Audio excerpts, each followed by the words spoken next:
Hello and welcome to my channel, Rhino here. Today we're looking at another video on Daniel Maritz's channel, DLM Christian Lifestyle. In this video, he talks about his reasons for believing in God. He's got 5 reasons in this video, so let's see how well they hold up.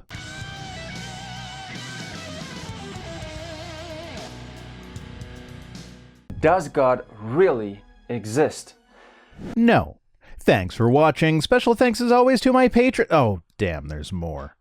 It is one of the most important questions, and the answer to this can change your life forever. You know, we often see apologists making statements like this, but then we also see apologists turning around and then asking questions like why atheists are so invested in speaking out against the God claim. If the answer can change your life forever, then doesn't it make sense that we would want to make sure we have the right answer? Also, you know, the whole Christian groups influencing legislation thing. We live in a physical and a spiritual world. Yeah, I've heard that claimed before, but I've never actually seen any evidence for this so-called spiritual world that doesn't have an adequate explanation in something like neuroscience. Those people who do not believe in God often deny the existence of a spiritual reality. Yes, because I don't see a reason to believe in it. I have seen no evidence of its existence. And yet, most people across the world know that it is true, that it exists. More people believing something does not make that something more true. In the 1700s, any old rube on the streets would be able to tell you with certainty that bloodletting is a good procedure that could help cure many ailments. Does that mean that they were right? No. Sorry, but I would rather not base my beliefs on majority opinion simply because it is majority opinion. I'd rather stick to things that are verifiable. Why? Because they experience it. And since we know that brains can be tricked into experiencing some pretty weird shit by applying electrical stimulation or altering certain chemicals in the brain, personal experience isn't really that strong of an indicator. The spiritual world is like a different dimension. So it's like being able to move side to side and back and forth? Heresy! You can't physically see it with your physical eyes. It's like the wind. You can't physically see the wind, but you can see the effect of the wind on trees, on the leaves, blowing it, moving it. It is measurable and has real interactions, sure. Now, care to provide some sort of measurable real interaction between the spiritual realm and the physical realm? And just like that, the spiritual world affects the physical. Those who deny it, who do not believe that the spiritual world can affect the physical, should ask themselves, how is it possible that things like dreams, love, hate, emotions work on a physical body? Brains, neurochemistry, neurons, neural circuits, brain networks, etc. Like, seriously, this is some pretty basic stuff. Not only are our brains responsible for perception of emotions, but you can even trick your brains into feeling emotions by displaying those emotions on your face. Make an angry face, and your brain starts to feel angry, including the other physiological changes associated with anger, like increased heart rate and blood pressure. In a really weird quirk of how brains work, if you give someone step-by-step instructions that will result in them making a facial expression associated with a particular emotion without telling them what that emotion is, they will still end up feeling that emotion and physiologically reacting as though they are having that emotion. And while we still don't know exactly why we dream, dreaming brains have been extensively studied, and there's no indication that there's anything supernatural about dreams. I wish there was. The other night I dreamt that an old friend that I haven't seen since high school showed up and visited with us and then cleaned our whole house for us while he was here. Please, God, let that be prophetic. A lot of people start to believe once they experience supernatural, unexplainable things, like miracles, near-death experiences, visions, and dreams.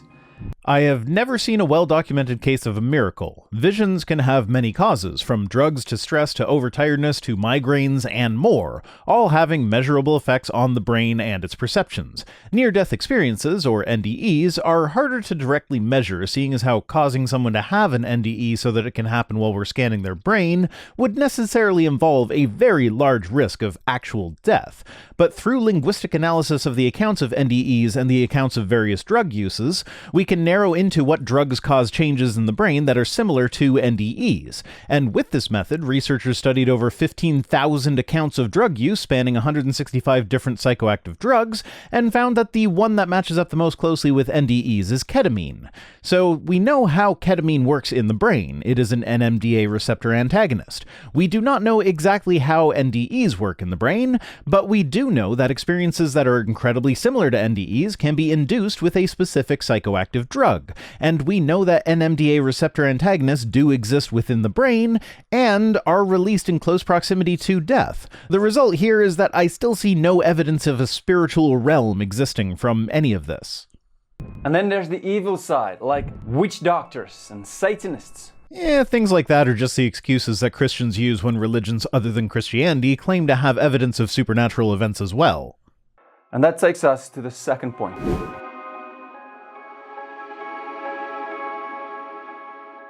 The devil and his demons are real. Okay, so I guess this is just going to be the exact same thing as your first point, but with evil experiences instead of good ones? People know this to be true because they experience it. Especially Satanists. Real Satanists. I guess by real Satanist here, you mean the fictional Satanists that don't really exist, that believe all the same Christian theology as you, but worship Satan instead of God, rather than the people who are, members of the Church of Satan, who, rather than believing in a literal Satan, use Satan to symbolize that which they do believe. And also those people who have been demon-possessed. So, people with mental illnesses that go to the religious leaders for treatment instead of doctors? Those demon-possessed people? Either that or cases of things like sleep paralysis and people who aren't aware that sleep paralysis is a normal thing that happens sometimes. Because, let's face it, that's what most exorcisms end up being. And aside from the harm of allowing mental illness to go untreated, the processes involved in exorcism can also cause direct harm. About 1,500 cases of child abuse per year are linked to the ideas of witchcraft and demonic possession in the UK alone, and there are several well-documented cases of exorcisms leading to the death of the quote-unquote patient. Now, I'm skipping the next bit. He shows a home video of his father performing an exorcism on a woman. It's disturbing, but not in a supernatural way, more in a leave that poor woman alone and get her some medical attention way. Often, stories of exorcisms will include details about a person speaking in multiple voices simultaneously and making inhuman noises. Those are some of the most common aspects of these stories, and yet I have never seen a video of an exorcism that actually managed to include anything that needed supernatural phenomena to explain. And this is no different. The woman makes guttural gurgling noises, but nothing beyond normal human capability. Also worth noting is that these performative exorcisms have their basis in the 1500s. It used to be a form of entertainment, with pamphlets and advertisements and everything. Popular exorcisms could have an audience in excess of 20,000 people, and it was claimed that the possessed individuals would sometimes require daily exorcisms in order to remain free of possession. This performative exorcism seems to have stuck around, with many of the same methods being used still today, but it does not have its basis in the Bible. All biblical exorcisms just involve the demon being told to leave, either in God's name or in Jesus' name, depending on who was doing the exorcism, and immediately the spirits are defeated. There's no long, prolonged fight, sprinkling of holy water, or anything of that sort. Just a simple, in Jesus' name, get out, and boom, gone. But the cultural expectation is the drawn-out demon versus priest fight, so that's what happens even though it's not scripturally supported. This is just one clip, one of many exorcisms that my dad and his team did. If it's just one of many, you'd think you could have chosen one that might actually show something supernatural, seeing as how these demonic possessions are always supposed to be accompanied by things like super strength, speaking with multiple voices at the same time, levitation, and other such nonsense. Now, of course, people also have psychological problems. I'm not saying everybody who has got a weird problem is demon-possessed. No, people should not easily say it. Okay, so what criteria do you use to differentiate between demonic possession and mental illness? And if people have demons in them and we pray for them, and they go out of the person, then they are free. Then suddenly their problems just vanish, disappear forever. Okay, so you perform the demonstrably harmful procedure, and then if they are better after the procedure, then obviously the procedure worked. This is akin to a doctor treating every bellyache as appendicitis, and beginning with an appendectomy as the default intervention for what might be a simple case of gastritis. But this analogy kind of breaks down because of two things. 1. Appendectomies are incredibly safe procedures nowadays, with side effects being generally very mild, while undergoing an exorcism regularly leads to mental distress, physical injury, and even death. And 2, we actually know that appendicitis is a real thing that happens sometimes, for which an appendectomy is one of the methods of treatment. So just by virtue of the fact that appendicitis exists, the doctor who removes everyone's appendix for bellyaches will at least some of the time have done the right thing, while an exorcist is performing a dangerous procedure to cure a problem which has never existed in the first place. And yeah, sometimes an exorcism appears to work. If someone experiences sleep paralysis, they may believe it's due to demonic possession. If they undergo an exorcism and they don't experience sleep paralysis again, it appears to have worked. But in a lot of people, sleep paralysis is a very rare occurrence, sometimes once in a lifetime. So an exorcism that accomplished nothing may appear to have cured them. Also worth mentioning is that with regards to the lady whose exorcism he showed earlier, he tells a story of a different exorcism that she went through at one time, mentioning that she had been called the wife of the devil by her local community, as though this was a common occurrence for her. If the way you tell if a person is really possessed is if the exorcism works and is permanent, then this poor lady most definitely was not possessed and was in need of medical help that your father denied her by continuing his religious rituals. But we don't have to be afraid of any of that, because God is more powerful than he who is in the world, than the devil. Exactly. If God is actually working in these exorcisms, then one single prayer should do the trick. It shouldn't be much of a battle when your ally is omnipotent and your enemy is not. And all you need to do is pray in Jesus' name, and the devil will flee. If that's really all you need to do, then why do exorcists always do much more than that? Physical restraint, holy water, reciting specific incantations, using crucifixes, all that is a lot more than just praying in Jesus' name. You don't know what you don't know. The older I get, the more I grow, the more I learn in life, the more I realize that there's actually still so much that I don't know. Is this just going to be a literal argument from ignorance? We don't know that there isn't a God, so pretend that we know there is one? I don't know why I expected better from a guy who often copies the script directly from Kent Hovind, but for some reason I did.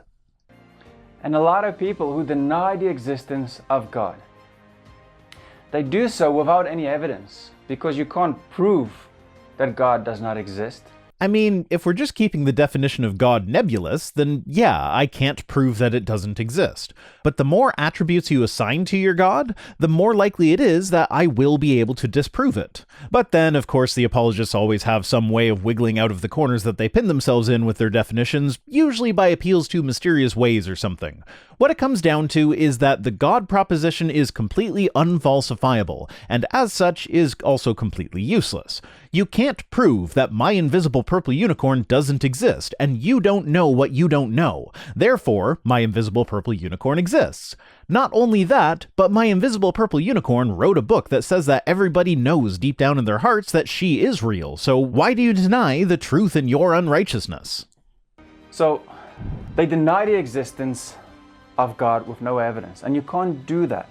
Yes, we can. You are making a wild claim of an invisible, intangible guy who watches me poop and wants me to worship him, so I say I don't believe your claim unless you can back it up. But if he does want to watch me poop and worship him that badly, he needs to pay the standard rate. Gimp suits are extra. Now he just goes through and does that shtick that's just this circle contains all the knowledge, so what percentage would you say you know? So I'm skipping that bit. Everybody knows that. It's been done a million times before. It's not a good example. But most people who do not believe in God, they reject the idea of God because they don't want it to be true. They don't want God to exist. Now, I can't speak for everyone, but maybe actually talk to some atheists sometime. A lot of them did want it to be true, like really, really badly, but they found they could no longer believe it even though they still wanted to. Talking like this just serves to reinforce my non-belief in God. Now, do I still want it to be true? No, it turns out there's a really big dark side to Christianity that I didn't really think about when I was a Christian, but that doesn't change the fact that when I deconverted, I did not want to deconvert. And so they never really search for him from an honest, sincere heart. How do you know that? How can you even pretend to know that?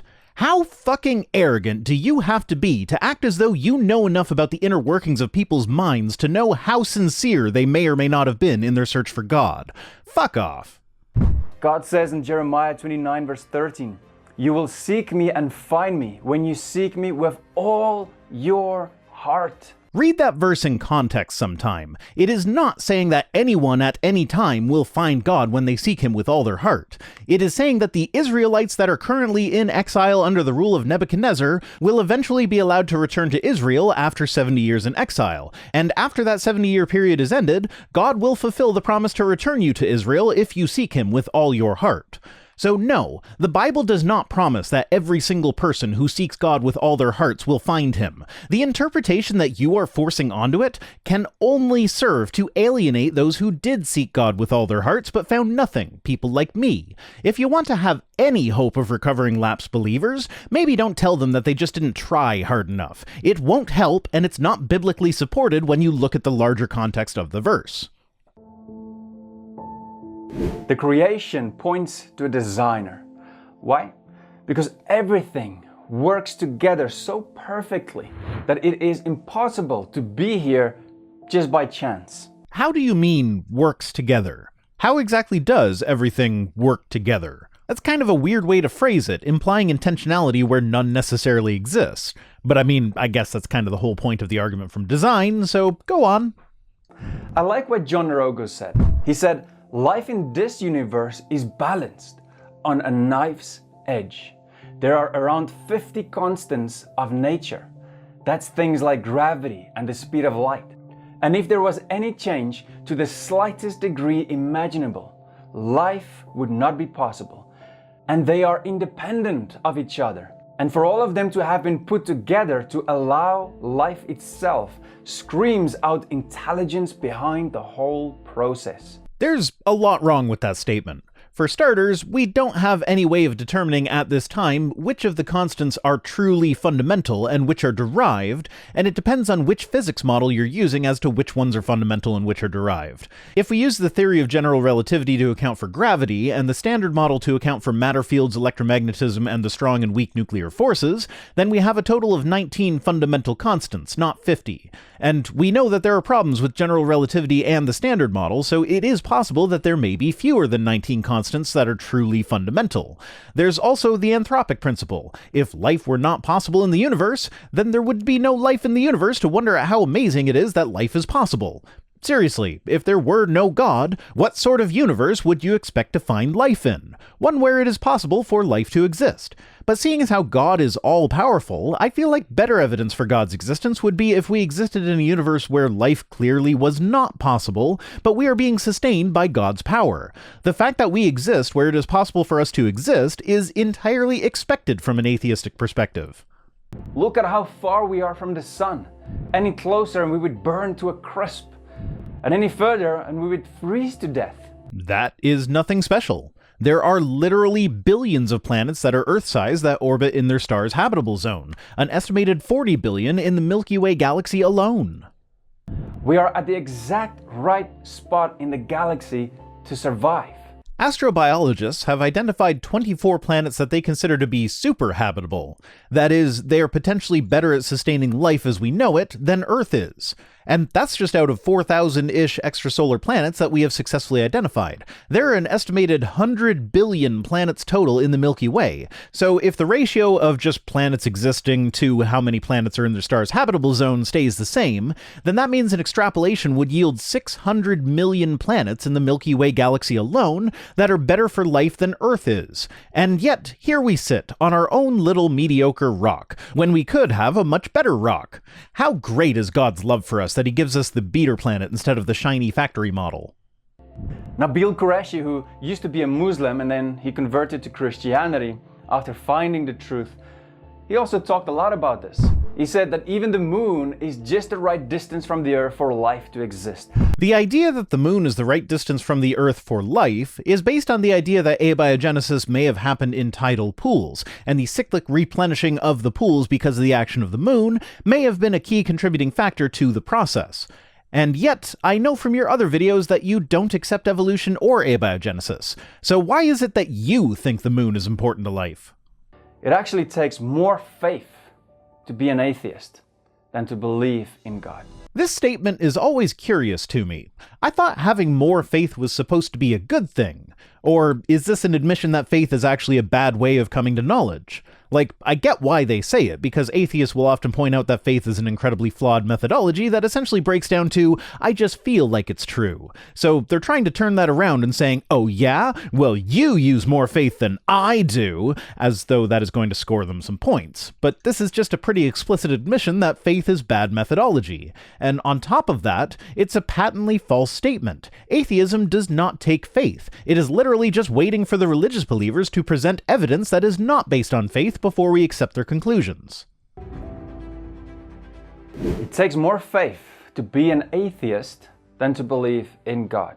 Are you fucking kidding me right now? That's your final point? The coup de grace? Your admission that faith is a bad way to learn about the world and then projection onto the group that is just withholding judgment until you actually present some non-faith-based reason to believe? How is there still 10 minutes left of this video? That's truly what I believe. You might believe different. So you have faith that it takes more faith to be an atheist? How do you think this is a good position to hold? You might say, well, God did not create the whole world because it comes from the Big Bang Theory. Well, first of all, the Big Bang Theory is still just a theory. Oh God, really? This is what we're doing? Okay, here we go again. A theory is a comprehensive body of facts, laws, and hypotheses. In layman's terms, theory is often a word that is just used the same way as hypothesis is used scientifically, but that doesn't mean that something that is a scientific theory is just a theory. Gravity is a theory, the germ theory of disease is a theory, cell theory, atomic theory, kinetic theory of gases, the theory of relativity, quantum field theory, and more. All of these are theories. All of these are so well demonstrated that not even creationists argue against them. So please, for the love of your non-existent God, stop using this "it's just a theory" argument. Let's think it through. If it were true. At the beginning, they say there was a very small piece of matter, very small. No, it would not have been matter. Matter would not have existed. Energy, perhaps, but really, nobody knows exactly what it was, as it was a singularity, a point at which our current understanding of physics breaks down. That started to move, started to spin very fast and exploded. No, we don't know that it started to move and then spin. Space wouldn't have existed outside of the singularity, so how would you even measure its movement? Movement is always measured relative to something else, so what is it moving relative to if there is nothing else? And it didn't explode, space-time itself began expanding. And this explosion created everything. The expansion of space-time allowed the condensed energy to coalesce into a dense, hot plasma soup, which, after 380,000 years or so, cooled enough to allow solid matter to form, rendering the universe transparent, which released a flash of light that we see today as the cosmic microwave background radiation. The matter, mostly hydrogen, helium, and trace amounts of lithium and beryllium, eventually clumped together to form stars and galaxies. Perfectly. Perfectly.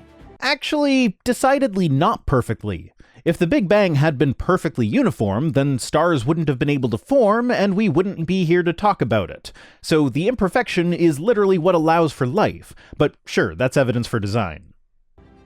Well, first of all, I don't understand that. It doesn't even make sense to me. Yeah, I can tell that you don't understand it by your ridiculous strawman explanation of it. But aside from that, whether or not you are capable of comprehending something has no bearing on whether or not that thing is true. After all, there's plenty that I don't understand about God that when I bring up, Christians hand wave away with an appeal to verses like Isaiah 55, 8-9, where God's ways are so much higher than our ways, so obviously we can't comprehend them. The difference here, of course, is that God could easily have made us with the ability to comprehend his ways, so that is a failing on his part more than on ours. But the universe is not claiming to want a personal relationship with you and then threatening you with hell if you don't believe the Big Bang, which is incomprehensible to you because the universe's ways are so much higher than your ways.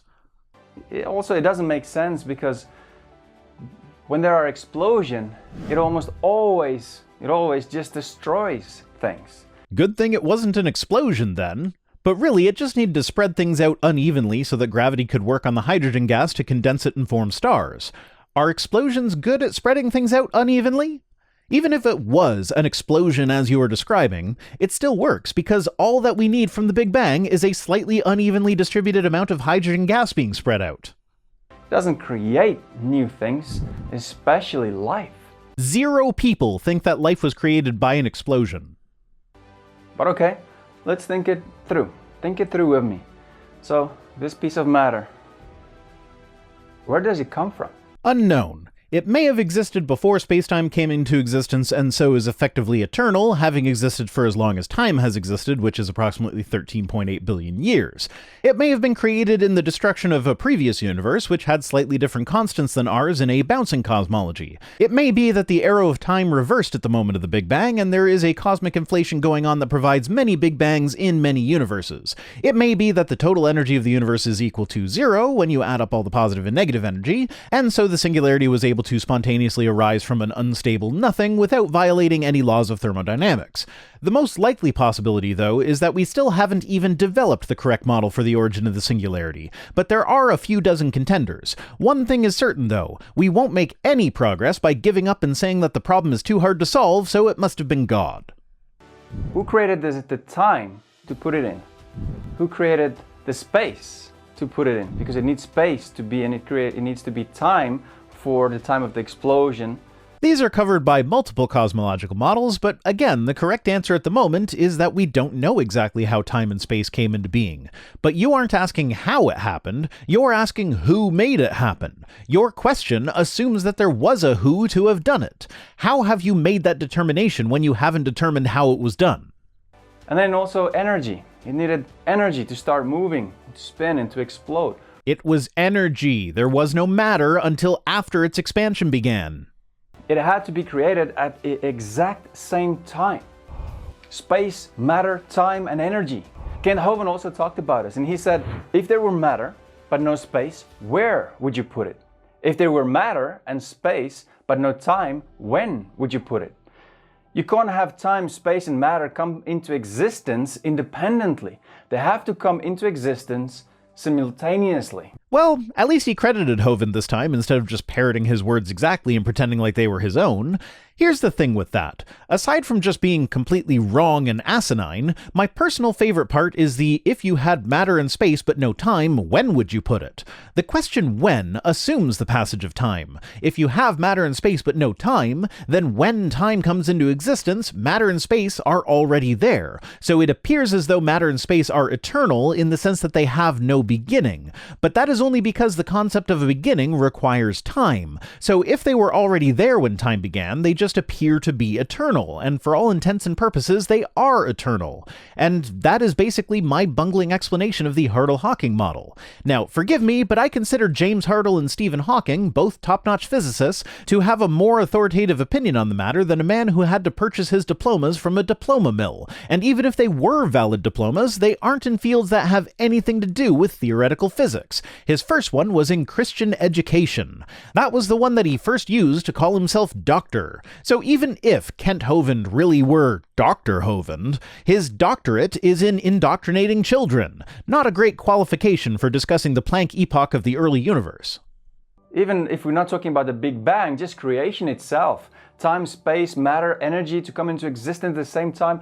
You probably need a whole book or a few books just to explain all of this. Now you're starting to get it. It is an incredibly complicated topic with very many books already written on the matter, and chances are that we still haven't figured out the correct explanation and that the model that actually does describe what happened before the Big Bang has not been developed yet.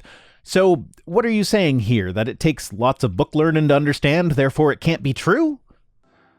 Or not. Maybe you can just read the Bible. In the beginning, the first few words in the Bible, the first 10 words, already explains this. No, it doesn't. It says that God done did it. It don't say how'd he done do it. Well, yeah, he spoke and stuff happened, but what is the mechanism there? Speech is the ability to express thoughts through sound. How does the propagation of sound waves create a universe? What were the sound waves propagating through before anything existed for them to propagate through? Is speech truly speech if it can't be heard? And did God's speech have to have been heard in order to have resulted in creation, or did it just somehow do the creating without being heard, since there was no medium for propagation? Your explanation explains nothing. Being simple to state does not make it a better explanation if it doesn't actually do any explaining. He created time, space, matter, energy, and when he created it, he had to be outside of it. Why does he have to be outside of it? If God is omnipresent, wouldn't he have definitionally been inside of it? And if God created time, when did he decide to do that? And every time when we, even as humans, create something, we are not in it, we are outside of it. Tell that to the people who create house interiors, am I right? If it's very big, then sometimes we're in it as well. Okay, good self-debunk there, I spoke too soon. We are limited, and that's why it's difficult for us to understand it, because we're just humans. Didn't you literally just argue earlier that the Big Bang can't be possible because you have a hard time understanding it? How is a lack of understanding of the Big Bang evidence against the Big Bang, but a lack of understanding of how God works evidence for God? Seriously, we're just limited humans, so obviously we can't understand the Big Bang. There, I made an argument for the Big Bang that is now on the same intellectual level as the arguments that you are making for God right now. So God on the one hand, piece of matter, dirt that had to come from somewhere on the other hand. God makes a lot more sense. You literally just finished explaining how God doesn't actually make sense because we pitiful humans are incapable of comprehending it. How does that make a lot more sense than something that we can explain mathematically and which has made testable predictions, many of which have been tested and found to be accurate? Now, we can ask, all right, where does that piece of matter come from? And they'll say, well, we don't know. But if you believe God created everything, where does God come from? What created God? And you see, that's exactly it. The piece of matter had to be created by something because it's limited by time, space, matter, energy. God, on the other hand, is not. That's called special pleading. How did you determine that the singularity had to be created? How did you determine that it was limited by time, space, and energy? How have you determined that these limits don't apply to God? This is all pure assumption. So then, some of us also think that God had to have a beginning. But God is not a human. He's not limited by everything. He was always there. If God could have just always been there for reasons, then why couldn't the singularity not have always been there? Why do you get to just arbitrarily excuse your God from these rules of existence? And that's basically it for this one. He just keeps going on about how the speck of matter had to be created by something, and that other something had to be created by something, etc., until you get back to something that had to be eternal, and that was God. Because one day you'll die and you'll want your life to mean something, so God. That's literally where he goes. Today's comment of the day comes to us from Gary Anderson, who says, "Did you miss that when he was talking about the Mid-Atlantic Ridge, the screen showed the Indian Ocean?" This was on my video from last Friday, and there were several comments along these lines, so I figured I'd address it here. Yes, I did notice that he was talking about the Atlantic while showing a picture of the Indian Ocean. However, in part of his video that I cut out, when he went to the next picture to show the ridge being highlighted, it was the Atlantic, and then the picture of the Indian Ocean came back up next when he was talking about the rift in the Indian Ocean. So that was a simple mistake of having just plunked the wrong picture into his presentation at the wrong spot, which is an easy enough mistake to make and one that I have myself made on occasion, so I didn't think it warranted a commentary. But with my cutting that part out of his video, it did look like a worse mistake than it actually was, and exactly the kind of thing that I normally would comment on. Thanks for watching. Special thanks as always to my patrons, Lynn Dobbs, Mark McManus, What Jesus, and all the rest, who are the speck of matter that created the universe that is my channel. If you'd like to be created by another speck of matter that had to be created by another speck of matter that had to be created by another speck of matter, you can join us on Patreon for as little as $1 per week over at patreon.com/ViceRhino. If you feel so inclined, you can also support the channel through direct donation or my Amazon wishlist, which are linked in the description. If you'd like to listen to my videos in podcast form, the link for that is also in the description, as well as links to my social media accounts and my P.O. Box address. See you next time.